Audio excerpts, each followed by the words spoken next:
Whoever is listening, guys, welcome back. My name is Grayson Mann, and this is episode 129 of the Man with a Plan podcast. Or if you've been following us closely for the last couple of weeks, this is part 3 of a new Clemson football preview series.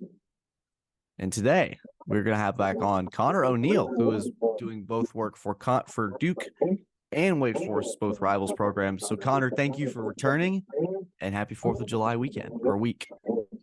Thank you. Yeah, we're coming up on it. Yeah, thanks for having me back. Enjoyed the first one. Enjoyed talking Duke, and I've covered Wake for longer. It's interesting. I try to split my time between the two, but definitely when it comes to knowing, the recent history of the program and knowing more former players, Wake is where that would tip the scales. So for you, I think it's interesting managing two sites. Can you just kind of walk through the audience your process for that, especially when it comes to like football season or basketball season? How do you manage what's more important in terms of just trying to divide and conquer, essentially?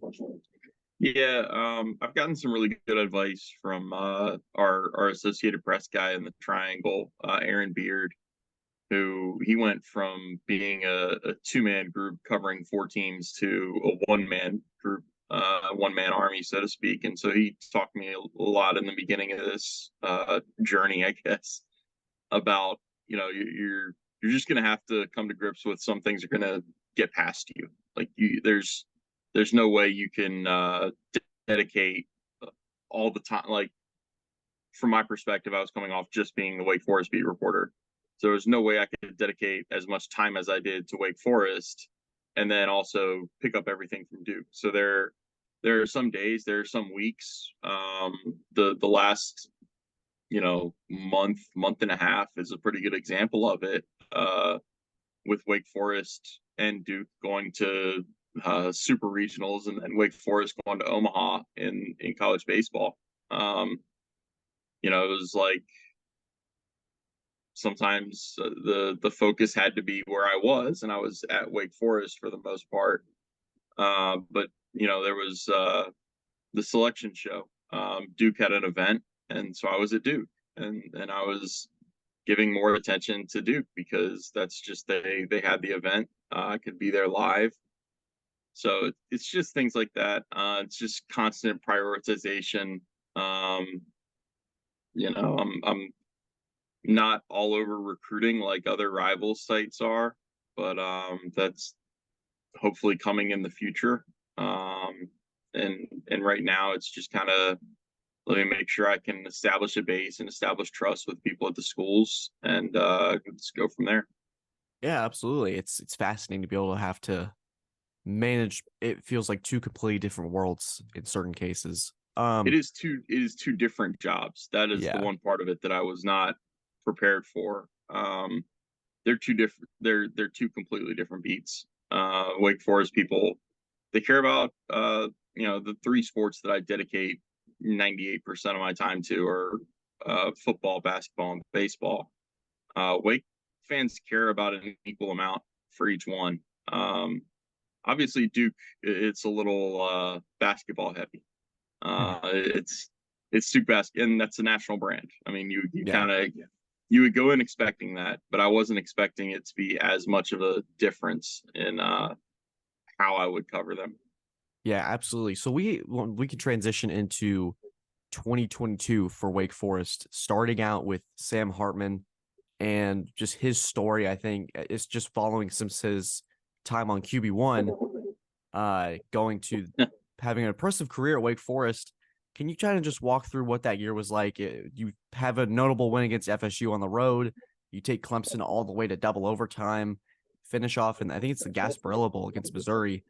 What was this final year like with Sam Hartman, A.T. Perry, and Dave Clawson with this group? Yeah, it's kind of. I mean, I like to tell people about Sam. He kind of lived a full life before he even got to Wake Forest with the things that he went through in high school. So I guess it makes sense that he had so many twists and turns once he got to Wake with the 2020 COVID year. He was the starter as a true freshman in 2018. He lost his job. He started one game in 2019, got the job back, and had a good start to 2020. Didn't finish 2020 really well. The team didn't finish 2020 really well. 21 was obviously a magical season for Wake. Once in a 10 to 15 year type of season for them, based on where their program has been. So last season, we went into it knowing it was going to be Sam's last year at Wake. He had said since the spring that it was going to be his last year no matter what. There was some thought that the medical issue had kind of thrown a wrench into that. The medical issue was something I've never had experience covering anything like that. Something that it was interesting to cover. I mean, it was, it got to the point where I was hearing so many things, and I was pretty sure about what it was, and it still got to a point where it was like, this is not, this is a medical issue. This is not maybe my news to break. We'll just let things play out as they will. He only missed one game, so it didn't wind up being a mysterious and dragged out thing over a multi-month period. As for Wake's season, I mean, the game you thought would crush them was the Clemson game. And just the way they lost that game, being right there step for step with Clemson. At that point, I thought DJ Uiagalelei was turned the corner and was a Heisman contender. Like, I watched him throw 7 touchdowns, and he looked pretty good to me that day. But man, the loss that crippled him came about a month later with the Louisville game, and that was just one disastrous third quarter. We were told that the carryover effect didn't last into the NC State game the next week. I have doubts about that. I think that Sam Hartman throws another, I think it was 3 interceptions against NC State. Raleigh is a tough place to win, especially in a night game. I think that's an electric atmosphere. I think Clemson might be the only place in the ACC that has a more electric atmosphere for a night game than NC State. But that was a game Wake should have won. Wake had the Carolina game, won and gave it away. They had a nice bounce back against Syracuse there in November, but then lost to Duke, and so it wound up being 4 losses in the last 5 games. They beat Missouri in the Gasparilla Bowl. I mean, it's beating a team that finished 6 and 7. So how excited can you get? It's a pre-Christmas bowl, so again, how excited can you get? News comes out the night of the Gasparilla Bowl that Sam Hartman is going to transfer to Notre Dame. That was the rumor all along. It was always going to be Notre Dame. He didn't enter the portal until after Christmas, but that was a formality. It's just it was kind of a weird season to cover.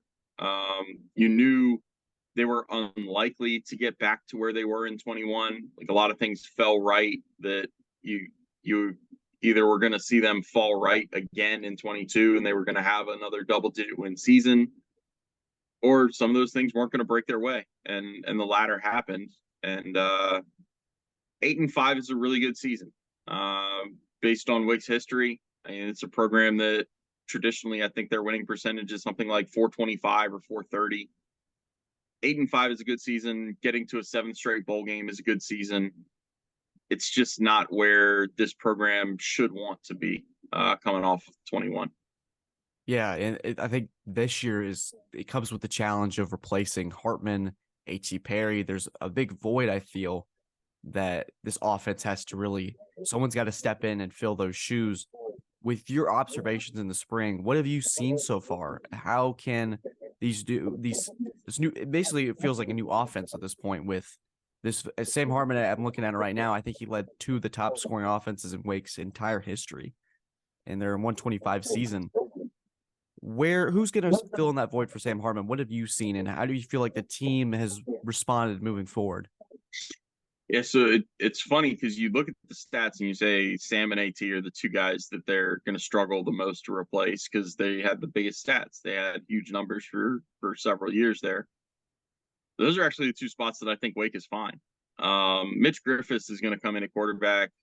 He's going to have some growing pains. It's not going to be his first start. He started the game that Sam missed last year against VMI. It's, attach all the caveats to it. It's VMI. It's the FCS. Mitch still looked really good. Mitch looked really capable of running a college offense. Mitch is going to remind some people of John Wolford, just in body type and running style and arm strength and arm accuracy wise. He throws a really nice ball. And then receiver, man, they lose A.T. Perry, and it's still like they've got a top 3 receiver room in the ACC, and it might not be 2 or 3. Donovan Green has been really good for a couple years, coming off of his ACL. He missed the 21 season. I have that right? Yeah. Yeah. Jamal Banks is a budding superstar. He was kind of third in line behind Donovan and AT last year, and still had, I think, 8 or 9 touchdowns. He's a phenomenal receiver. He's going to be really, really good. 2 stars in the slot. I mean, Wake always makes stars out of their slot receivers, but Taylor Morin and Keyshawn Williams are really good there. Wesley Grimes was a recruiting victory coming out of Raleigh. He was a 4-star receiver. He contributed a little bit last year. He was the first receiver at Wake not redshirt since 2015, and you got a little glimpse of him. I think he had a couple catches against Army that showed you what he could do. Offensively, at quarterback and receiver, they're going to be fine. Running back, Justice Ellison gives you a lot of way I want to phrase this. Justice Ellison is really experienced. Right? He's a 4th-year running back. I'm waiting to see if we see him take his game to the next level. I think he's capable of it. I just don't know if he does it this year or not. Damon Claiborne is kind of the home run hitter behind him, where he could take something that looks like a 3-yard gain and turn it into 30. He's going to be really interesting to watch. Where they've got to plug some holes is the offensive line. They've got to replace their 2 guards, Sean McGinn and Loic Nagasamnaya. They've got to replace a left tackle in Javiante Nash. It's good that they've got Michael Juergens back. He's coming back maybe as a center, but maybe as a guard. Luke Pettibone, they really like at center, and he's got some significant experience over the last couple of years. But we're really gonna see how good this offense can be with a first-year quarterback, at least first year as the starting quarterback, and in front of a revamped offensive line. The line is the one that I'm gonna have a pretty close eye on in those open practices in fall camp. Yeah, it's a lot of restructuring going around with these ACC teams, and it'll be interesting to see Sam Hartman in a different goal this time around. So this is one of the questions that really, when I did this series and started it, it was really been on my mind. I remember it was probably 6 or 7 months ago, I was listening to a podcast, and Dabo was talking about ACC coaches that he felt were extremely underrated, and the top of his list was Dave Clawson. And he said a guy that's consistently really just had like you said, 7 straight bowl games that they've been to, a program that's really flown under the radar. For him, where does he rank within your ACC coaches, and how does this program, I guess this can be part 2 to that question, how does this program define success moving forward? I think there's a theme of this series has been, how do these different programs on different paths define a successful season? For Wake Forest, what does that entail this year? Let's first, Dabo and Clawson are buddies. You will not catch them saying a bad word about each other. I don't think even off the record. They seem to genuinely get along, and that was always an interesting thing to me covering, pour some out for the Atlantic and the Coastal divisions. But when Clemson really had a stranglehold of the division, it was always interesting to gauge other coaches and how they treated Dabo. Dave Clawson, it was nothing but respect, and he buddied up to Dabo. Other coaches, Dave Doran comes to mind at NC State. He wanted to kind of antagonize him a little bit and kind of try to get under Dabo's skin sometimes with, the laptop stuff. That's the main one that comes to mind there. Is just an interesting approach, and there's more than one way to skin a cat. There's more than one way to kind of knock the king off the throne. I guess Wake did that. It was kind of done for them in 21 with winning the Atlantic, but not having a win against Clemson. That felt a little hollow to me. But yeah, you're never going to get a bad word out of Dave about Dabo, and from Dabo about Dave. Wake moving forward, I think the goal has always kind of been win the ACC. It's not a program that goes into it saying like, well, we're trying to win the ACC, but we have bigger goals. Like, if you win the ACC, typically you're going to at least be in the talk for a CFP berth. And that's going to be even more so the case when you move forward into the 12-team playoff instead of the 4. That's going to be it. It's not going to be a program that sells itself as more than it is. At least under Clawson. They're going to be realistic. They know that they are still, no matter how successful things get, they still have to have some degree of being a developmental program. They're still going to get the kids that, their offensive linemen are not going to come in and be 320 pounds with 7% body fat. They're going to be the type of kids that like multi-sport athletes and come in at 260, and Clawson refers to it often as the incubator. His offensive line coach, Nick Tobacco, refers to it as the incubator. They gotta get their offensive linemen in and give them a year or two to put on a bunch of weight, get the bad weight off. They're still going to be at that level. I don't know if that's ever going to change for Wake Forest. Like in the vast unknown of the future, like I just don't know. As long as the school maintains its status as a small academic focused private school in the South, like that's who you are. And what you've seen under Clawson is they've really embraced that. They tout the student attendance. I mean, some of these games they've had in the last couple of years coming out of COVID, they've had 80% of the student body show up for football games. It's ridiculous. The support, and you'll see more of that as long as you can sustain 7-8 wins. Like I'm talking about last year's 8-win season as kind of a down year and kind of a disappointing year. 8 wins is about as good as it gets for Wake Forest if you look at their history, save for a couple years and a couple runs to ACC championships or a couple 10-win seasons back when they had a guy named P head coaching them in the 40s and 50s.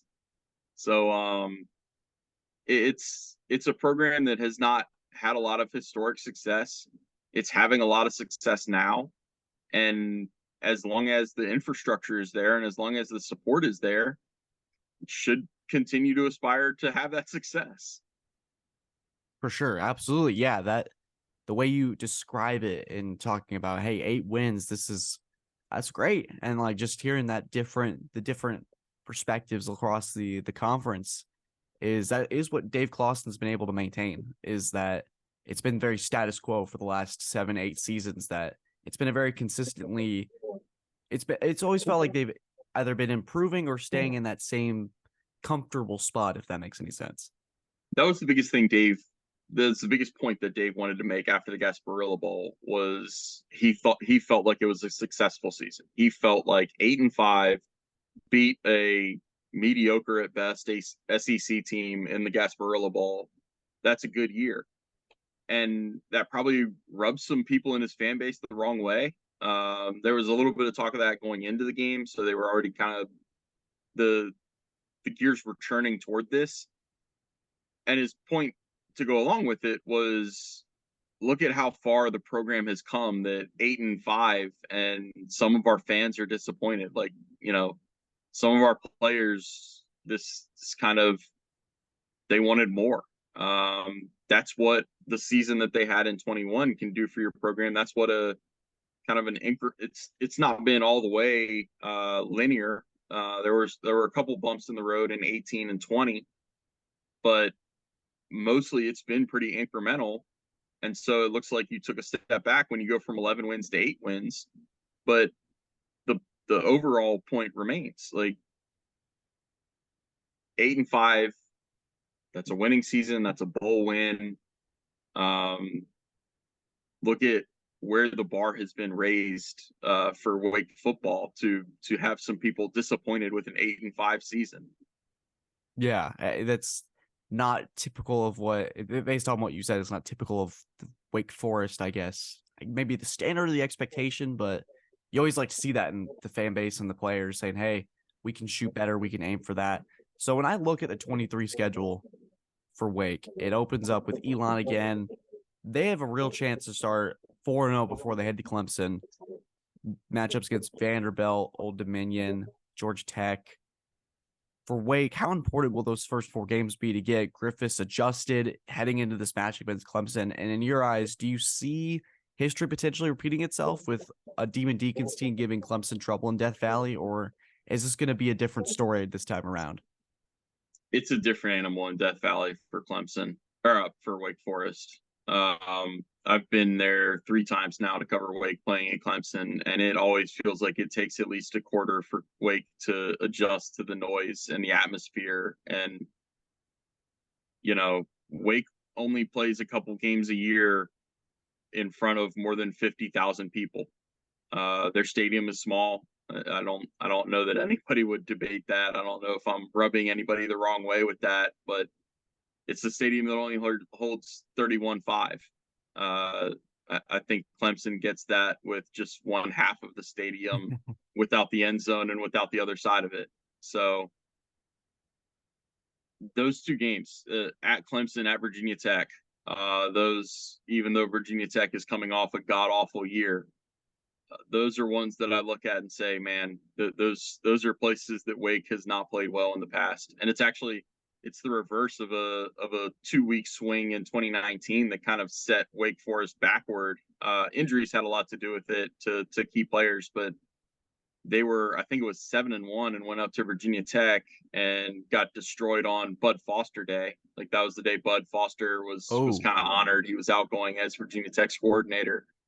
Then they went down to Clemson, and I think the final score at Clemson was 52-3.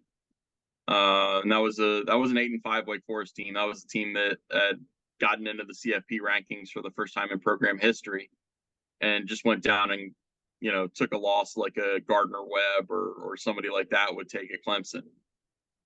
It doesn't often work out well when Wake plays in front of those large, crazy Saturday crowds. And yeah, those first 4 games, man, they've got to be the ramp for Mitch Griffiths. They've got to be the ramp for a lot of other guys too. The defense has to get adjusted, has to kind of fit some pieces in. Wake's defensive line is a major question mark for me going into the season. So, and then you're looking at it like that off week comes awfully early. September off week, like Wake, for as long as I've covered them, this is going to be my 7th season. The off week has always fallen right in the middle of the season, like right smack dab. You play 6 games, you're off a week, you play another 6, and then you figure out your bowl. It's daunting to look at those first 4 games, and you figure,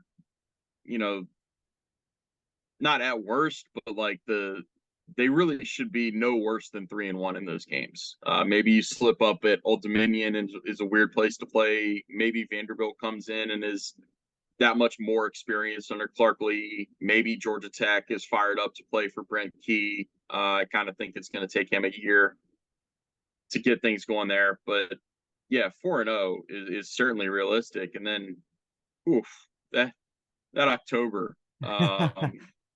you have the 2 road games against teams that you do not play well at those places typically.